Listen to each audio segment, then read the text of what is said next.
Good morning students. आज हम start करेंगे बिजनेस स्टडीज़। तो लेसन स्टार्ट करने से पहले मेरी आप सबसे रिक्वेस्ट है कि आप लोग बिजनेस स्टडीज़ की ये बुक आर.के. सिंगला और जो नोट्स हम लोगों ने आपको लिखवाए हैं वो रजिस्टर अपने साथ लेकर के बैठे, ताकि आप लोग मेरे लेसन को ईजीली उससे कोऑर्डिनेट कर सकें। ठीक है, तो हमारा आज चैप्टर नंबर फर्स्ट हम स्टार्ट कर रहे हैं, जिसका नाम है nature and significance of management. Page number 7 के ऊपर आज आपको इसमें मैं पढ़ूंगी management and introduction, management as science, art, profession, level and its function of management and coordination, concept and importance.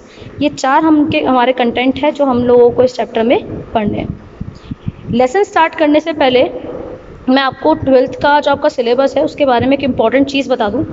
हम लोगों के सिलेबस को 2 पार्ट्स में डिवाइड किया गया है और बहुत स्मार्टली डिवाइड किया है। किसी भी बिज़नेस को चलाने के लिए हमें 2 मेन कंपोनेंट्स चाहिए। जैसे हमने लास्ट ईयर बहुत सारे फॉर्म्स पढ़े थे, 5 types of form business forms थे, वो हमने पढ़े।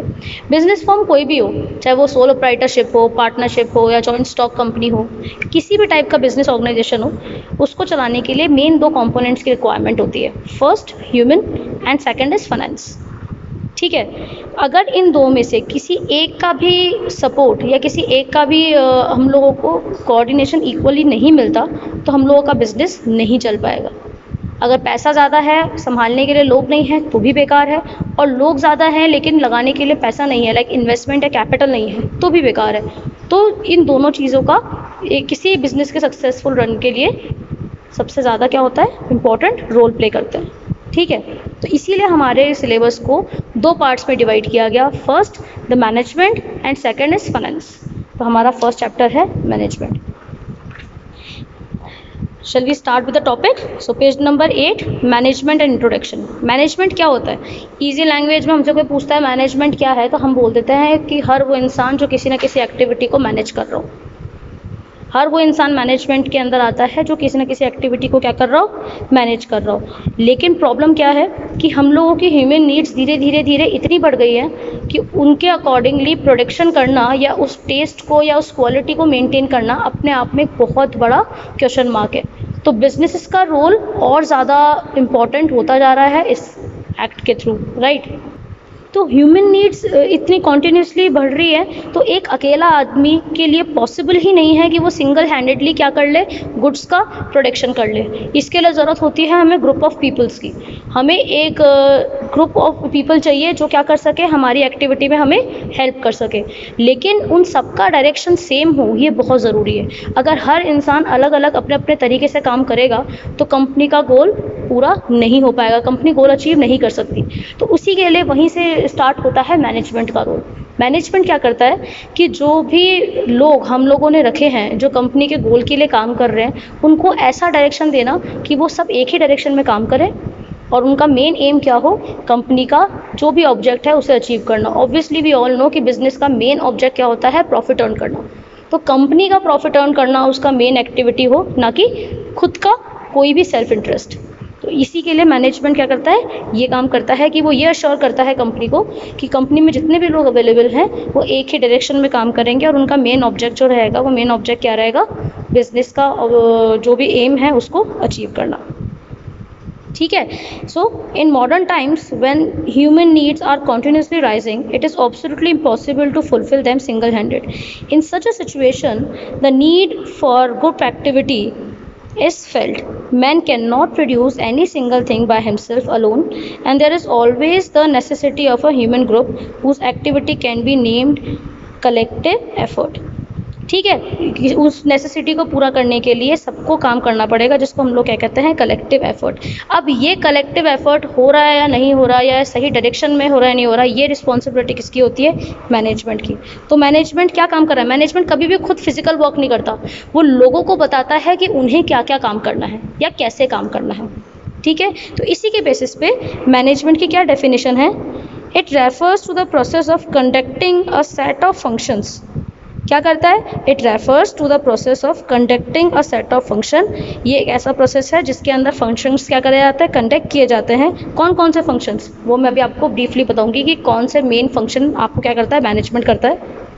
To get the work done in a efficient and effective manner. इस अकॉर्डिंगली कि जो हमारा काम है वो एफिशिएंट भी हो और इफेक्टिव भी हो। ये देखने के बाद हमारे दिमाग में दो वर्ड्स आते हैं। फर्स्ट तो सेट ऑफ फंक्शन, ये सेट ऑफ फंक्शन क्या है, and what is efficient and what is effective. तो सेट ऑफ फंक्शन क्या है, मैनेजमेंट के मेनली 5 फंक्शंस होते हैं। कितने फंक्शंस होते हैं? 5। उसके फंक्शन की स्टार्टिंग कहाँ से होती है? उसका फर्स्ट फंक्शन होता है प्लानिंग। फर्स्ट फंक्शन क्या होता है? प्लानिंग, मतलब वो ये प्लान करता है कि उसे लोगों से करवाना क्या है। सेकेंड प्लान होता है ऑर्गेनाइजिंग, कि जो उसने प्लान किया है उसके लिए उसे किन किन चीज़ों की ज़रूरत है उन्हें ऑर्गेनाइज करना, फिर चाहे वो फिजिकल हो, चाहे वो ह्यूमन हो, चाहे वो मशीन्स हो, चाहे वो वर्कर्स हो, उन्हें अरेंज करना। देन स्टाफिंग, कि ऑर्गेनाइजिंग में हमने बता दिया कि हमें इतने लोगों की ज़रूरत है, तो उन्हें स्टाफिंग फंक्शन का मतलब क्या होता है, वो लोग उन्हें हायर करते हैं। फिर डायरेक्टिंग, जिन लोगों को उन्होंने हायर किया है उन्हें काम बताना कि आपको ये काम करना है, रिस्पॉन्सिबिलिटीज़ देना। एंड देन कंट्रोलिंग, कि जब हमने लोगों को काम बता दिया फिर ये अश्योर करना कि उन्होंने वो काम किया है या नहीं किया है, उसे हम लोग बोलते हैं कंट्रोलिंग। तो ये 5 फंक्शन इसी सीक्वेंस में काम करते हैं। अगर इनमें से कोई एक फंक्शन भी हटा दोगे तो रिमेनिंग 4 फंक्शन जो है वो काम कर ही नहीं पाएंगे। विदाउट प्लानिंग आप ऑर्गेनाइजिंग नहीं कर सकते, विदाउट ऑर्गेनाइजिंग अपन स्टाफिंग नहीं कर सकते। हमें पता तो हो हमें कितने लोग हायर करने हैं और किस पोस्ट के लिए हायर करने हैं, वो कौन डिसाइड करता है? ऑर्गेनाइजिंग। जब लोग हायर होंगे स्टाफिंग में तो हम डायरेक्टिंग में क्या बता पाएंगे? काम बता पाएंगे। और जब हम लोगों को काम देंगे, एज इन डेलीगेट करेंगे काम को, तो जा कर के हम उन्हें क्या कर पाएंगे? कंट्रोल। तो सेट ऑफ फंक्शन कितने हैं? 5 सेट ऑफ फंक्शन है। Planning, organizing, staffing, directing and controlling. Second word हमारा आया था efficient and effective. Efficient and effective का मतलब क्या होता है? इफेक्टिवनेस का मतलब तो हो गया कि हमें काम आता है, दैट्स इट। मैंने किसी से पूछा कि क्या आपको ये काम आता है, वर्कर ने बोला कि हाँ मैं ये काम जानता हूँ, तो वो उस काम में इफेक्टिव है। एफिशिएंट का मतलब क्या होता है? काम आता है बट गिवन टाइम और मिनिमम कॉस्ट के अंदर। हमने एक प्रोडक्शन हाउस खोला, हमने वहाँ 4 वर्कर रखे, उन्होंने 10,000 का रॉ मटेरियल यूज़ में लिया और उससे क्या किया? सपोज 100 शर्ट्स बनाई। क्या किया उन्होंने? उन्होंने 10,000 का, कितने का? 10,000 का रॉ मटेरियल यूज़ में लिया है और उससे कितनी शर्ट्स बन के आई है? उससे हमारी शर्ट्स बनी है 100। और सपोज टारगेट भी कितना था? 100 था। टारगेट भी कितना था? 100। तो हाँ, इन लोगों ने 100 शर्ट बना ली तो ये लोग इफेक्टिव है। क्यों? इन लोगों ने टारगेट अचीव कर लिया। किसी और फैक्ट्री में सेम टारगेट, किसी और फैक्ट्री में सेम टारगेट है 100 शर्ट का, उन लोगों ने बोला हमें 10,000 का रॉ मटेरियल नहीं, हमें तो 8,000 का रॉ मटेरियल की रिक्वायरमेंट है, बस हम 8,000 के अंदर कितनी शर्ट्स बना लेंगे? 100 शर्ट्स बना लेंगे। तो ये जो बंदा है, इन्होंने भी, ये जो ग्रुप ऑफ पीपल थे, इन्होंने भी क्या कर लिया? टारगेट पूरा कर लिया। और इन्होंने भी क्या किया? टारगेट पूरा किया। लेकिन इन्होंने 10,000 का रॉ मटेरियल यूज़ में लिया, इन्होंने 8,000 का रॉ मटेरियल यूज़ में लिया, तो ये तो क्या हो गया? इफेक्टिव। क्या हो गया? ये इफेक्टिव। और ये क्या हो गया? एफिशिएंट। ये क्या हो गया? एफिशिएंट। जैसे अगर आप लोग आपकी बात करें स्टूडेंट्स की, तो हमने बोला कि आपको अप्रैल में जो एग्ज़ाम है उसके लिए खुद को प्रिपेयर करना है। आप लोगों को में से कुछ बच्चे बोले कि ठीक है मैम हम मार्च तक सिलेबस पढ़ लेंगे। तो एक तो वो बच्चा जो मार्च तक से सिलेबस पढ़ रहा हो, ठीक है, मार्च से पहले सिलेबस पढ़ रहा है, एग्ज़ाम से पहले सिलेबस पढ़ रहा है, तो इफेक्टिव है। लेकिन एक वो बच्चा जो कह दे कि नवंबर तक मैम मेरा सिलेबस हो गया, अब मुझे रिवीजन करना है, तो वो क्या हो गया? एफिशिएंट। क्यों? क्योंकि उसने कम रिसोर्स टाइम भी होता है, रिसोर्स पैसा भी होता है, कम रिसोर्सेज के अंदर उसी टारगेट को क्या कर दिया? पूरा करके बता दिया। ठीक है, देखिए इफेक्टिवनेस वर्सेस एफिशिएंसी। चलो देखते हैं क्या लिखा है। Effectiveness refers to completing the job on time, no matter whatever the cost, and on the other hand, efficiency refers to doing the job in a cost-effective manner. टिक कर लीजिए इस line को। Effectiveness तो क्या है? हमें जॉब कंप्लीट करना है, ये फ़र्क नहीं पड़ता किस कॉस्ट पे कर रहे हैं, कितना ही पैसा लग रहा है उससे फ़र्क नहीं पड़ता। टारगेट 100 शर्ट का था तो 100 शर्ट पूरे करना है, बस इतना पता है। On the other hand efficiency क्या कहती है? Efficiency refers to doing the job, उसी जॉब को करो लेकिन कॉस्ट इफेक्टिव मैनर में, कि हमारी कॉस्ट क्या है? मिनिमम है। जैसे कि ये इन्होंने यही 100 शर्ट कितने में बना दी थी? 8,000 रुपये में बना दी थी। ठीक है, तो इफेक्टिवनेस जो ऑन टाइम काम करके दे रहा है। एफिशिएंट का मतलब क्या होता है? जो उसी काम को कम कॉस्ट के अंदर करके दे रहा है। वो टाइम बचा रहा हो, वो मनी बचा रहा हो, या वो मटेरियल बचा रहा हो, किसी भी सेंस में। ठीक है। As far as effectiveness is concern, it is achieve while completing a task on time. Effectiveness का मतलब क्या हो गया कि हमने सिर्फ टास्क अचीव कर लिया, हमने गोल अचीव कर लिया टाइम के ऊपर। जबकि एफिशिएंट का मतलब क्या होता है, to achieve efficiency one has to conduct the cost benefit analysis. Cost benefit analysis, analysis word का मतलब क्या होता है, सब चीज़ें जांच पड़ताल के चेक करना। हम लोगों ने आगे पीछे सबको कंपेयर किया और उसके बाद डिसीजन लिया कि हम इस मटेरियल से इस मशीन के थ्रू प्रोडक्शन करेंगे और ये लेबर रखेंगे। तो वो सब चीज़ें से हुआ क्या, या तो हमारा मनी बचा होगा, या तो मटेरियल बचा होगा, या इक्विपमेंट, या तो लेबर। एक कंपनी है जो 100 शर्ट बनाने के लिए 10 लोग रखती है, और एक कंपनी है जो 100 शर्ट बनाने के लिए 5 लोग लगती है। इनको 10 लोगों की सैलरी पे करनी पड़ेगी, इनको 5 लोगों की सैलरी पे करनी पड़ेगी। तो ये तो हो गया इफेक्टिव। क्यों हो गया इफेक्टिव, क्योंकि 100 शर्ट बना दी ना। इफेक्टिव का मतलब है टास्क कंप्लीट करो, कॉस्ट से फ़र्क नहीं पड़ता। जबकि ये हो गया एफिशिएंट, कि टारगेट भी पूरा कर दिया और कॉस्ट भी क्या हो गई, कम हो गई। ठीक है। क्या डिफरेंस दिख रहा है आपको। इफेक्टिवनेस का मीनिंग देखो, it refers to completing the job on time no matter whatever the cost. क्या बोल रहा है ये, कि जॉब कंप्लीट करना है टाइम पे। जॉब मतलब जो भी टास्क आपको दे रखा होगा, ये फ़र्क नहीं पड़ता कि पैसा कितना खर्च हो रहा है। जबकि एफिशिएंसी क्या कहती है, it refers to completing the job in the cost effective manner. इस अकॉर्डिंगली अपना जॉब पूरा करो कि आपकी कॉस्ट क्या आ जाए, मिनिमम आ जाए। ऑब्जेक्टिव, इनका ऑब्जेक्ट है काम का होना, इनको सिर्फ इससे फ़र्क पड़ता है कि आप सिर्फ काम कंप्लीट करो। जबकि इनका ऑब्जेक्ट होता है कॉस्ट मिनिमाइज़ करना। इनका ऑब्जेक्टिव क्या होता है, मिनिमम कॉस्ट में काम करवाना। इनका मेन कंसिडरेशन होता है टाइम। ये लोग टारगेट देते हैं टाइम में कि 10 दिनों में काम करके दो, पैसा कितना भी लगे फ़र्क नहीं पड़ता। जबकि इनका मेन टारगेट होता है कॉस्ट, कि आपको ये काम इसी कॉस्ट पे करना है, इससे ज़्यादा पे नहीं। समझ में आया। तो क्या पढ़ा हम लोगों ने इस पे, यहाँ पे, कि मैनेजमेंट का मतलब, अब देखो अभी अब डेफिनेशन आपको अच्छे से और समझ में आ जाएगी, कि management refers to the process of conducting a set of function. ये एक प्रोसेस है जो मैनेजमेंट के फंक्शंस को क्या करता है, कंडक्ट करता है। कौन कौन से functions, planning, organizing, staffing, directing and controlling, to get the work done in an efficient and effective manner. ठीक है, इस तरीके से कि काम इफेक्टिव भी हो और काम एफिशिएंट भी हो।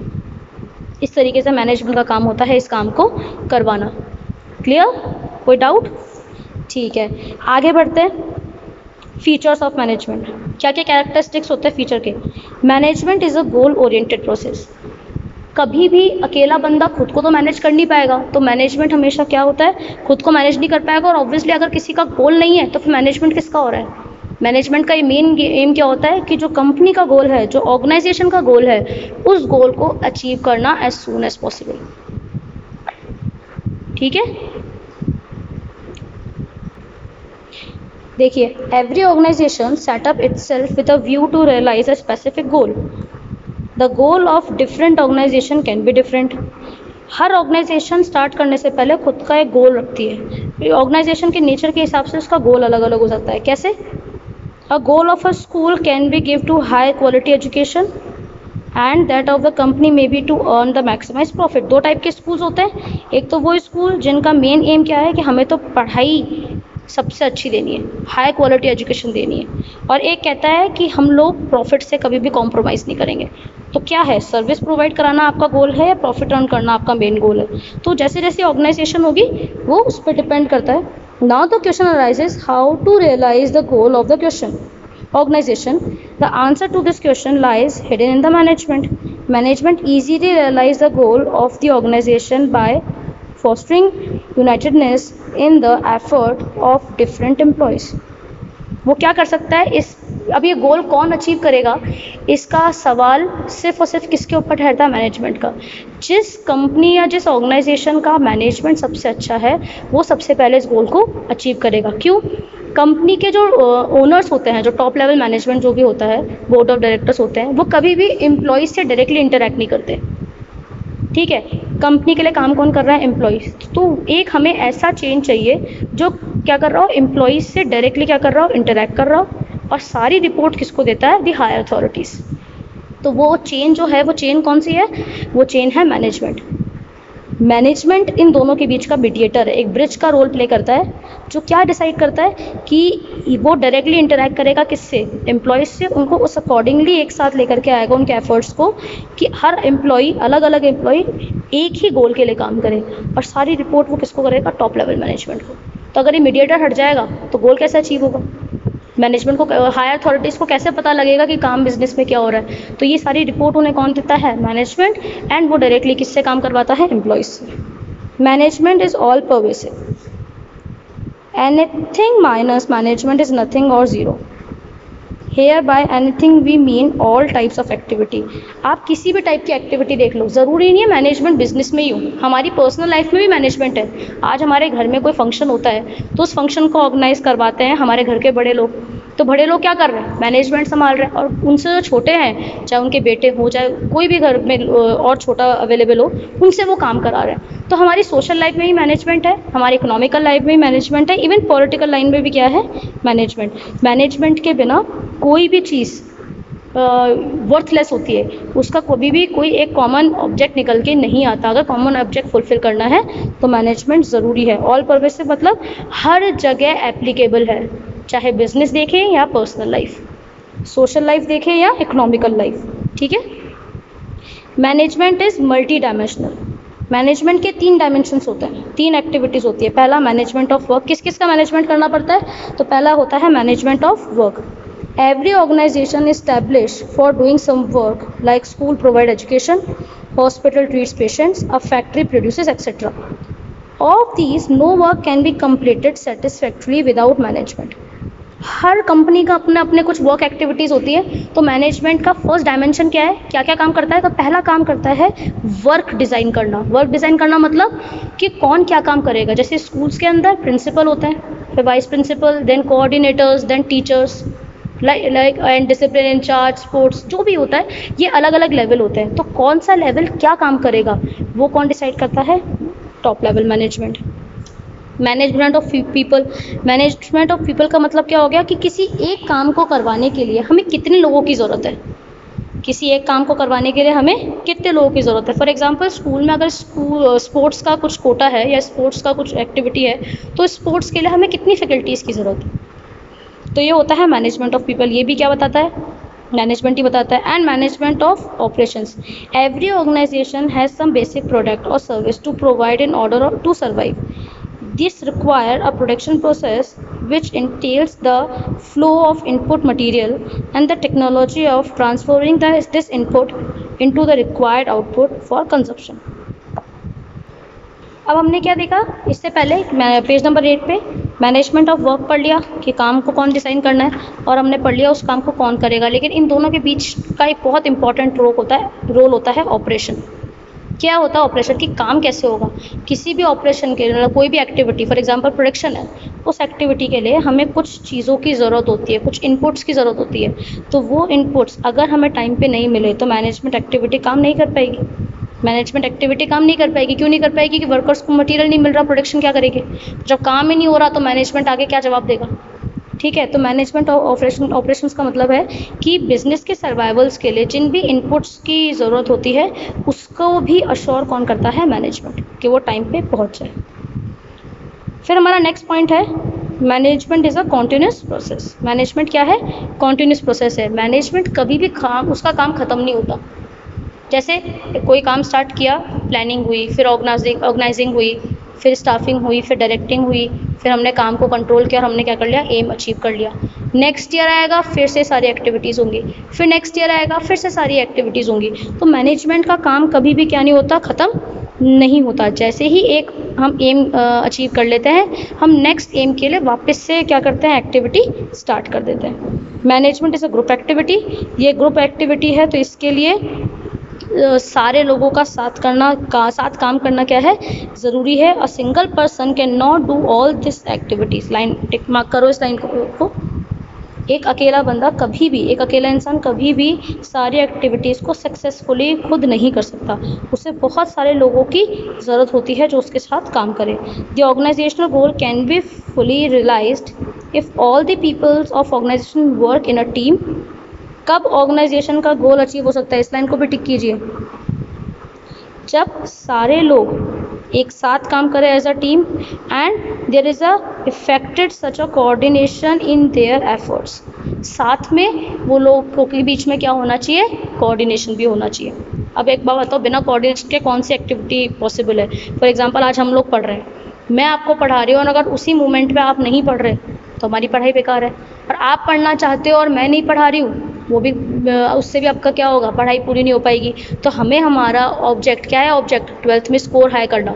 तो उसके लिए क्या ज़रूरी है, उसके लिए ये ज़रूरी है कि हम लोग एक साथ कोऑर्डिनेट होकर के क्या कर सके, काम कर सके। मैं अपना लेसन पढ़ाऊँ और आप उसको फुली सिंसियरिटी से पढ़ें, दोनों मिलकर काम करेंगे तो जा कर के हम लोगों का ऑब्जेक्ट क्या होगा, पूरा होगा। Management is a dynamic function. Every organization gets set up in the changing environment and survives.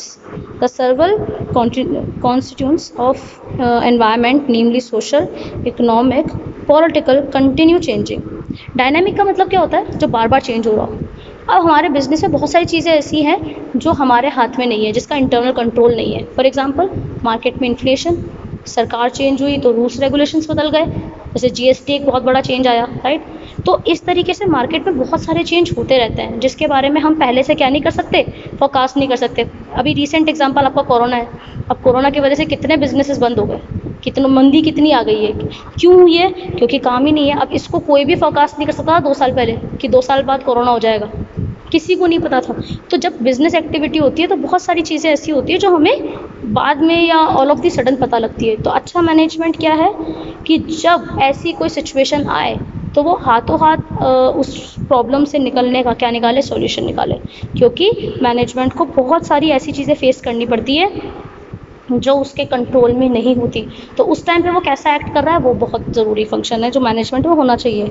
And last, management is an intangible force. Intangible force मतलब मैनेजमेंट एक्टिविटी को, किसको, मैनेजमेंट एक्टिविटी को हम टच नहीं कर सकते, हम उसकी सिर्फ प्रेजेंस फील कर सकते हैं। और प्रेजेंस कैसे फील होगी, अगर आपने गोल अचीव कर लिया तो इसका मतलब क्या है, अगर आपने गोल अचीव कर लिया इसका मतलब क्या है कि मैनेजमेंट अच्छा था, और अगर आपने गोल अचीव नहीं किया तो इसका मतलब क्या है, मैनेजमेंट ख़राब। जैसे आप लोग जब देखते हो कि अच्छा इस टीचर के पढ़ाने से मार्क्स अच्छे आते हैं, ये हमें समझ में आता है, तो इसका मतलब ये टीचर अच्छा है। तो तुमने उसके रिजल्ट से उन्हें जज किया कि वो अच्छा है। सेम एज हम कि हम भी ये देखते हैं, अच्छा इस स्टूडेंट ने प्रीवियस क्लास में इतना स्कोर किया है तो ये अच्छा है, ये एवरेज है।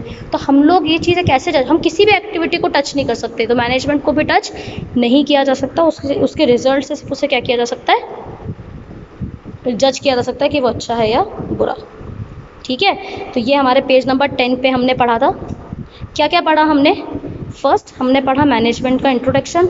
मैनेजमेंट का मतलब क्या होता है, किसी से काम इफ़ेक्टिवली और एफिशिएंटली करवाना। क्या बोला मैंने, किसी से भी काम इफ़ेक्टिवली या एफिशिएंटली करवाना। जैसे यहाँ लिखा हुआ था कि it refers to the process of controlling a set of functions like planning, organizing, staffing, directing and controlling to get the work done in a efficient and effective manner। ठीक है, क्या मतलब था एफिशिएंट और इफेक्टिव का, effective का मतलब तो था कि हमें सिर्फ काम होने से मतलब है, काम हो जाए बस। जबकि एफिशिएंट का मतलब था काम तो होना ही है लेकिन वो किस पे हो जाए, मिनिमम कॉस्ट पे।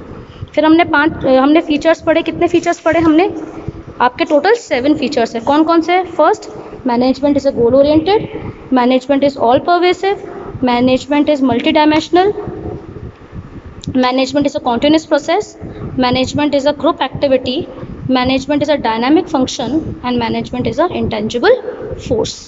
ये 7 पॉइंट हम लोगों ने पढ़ा है।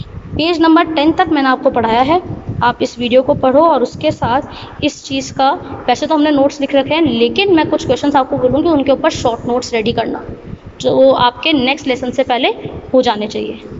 ठीक है, कोई भी प्रॉब्लम हो तो आप लोग बताइएगा, और लेकिन इस वीडियो को बहुत ध्यान से देखना और उसके बाद उसके शॉर्ट नोट्स हाथों हाथ रेडी कर लेना। ठीक है, थैंक यू।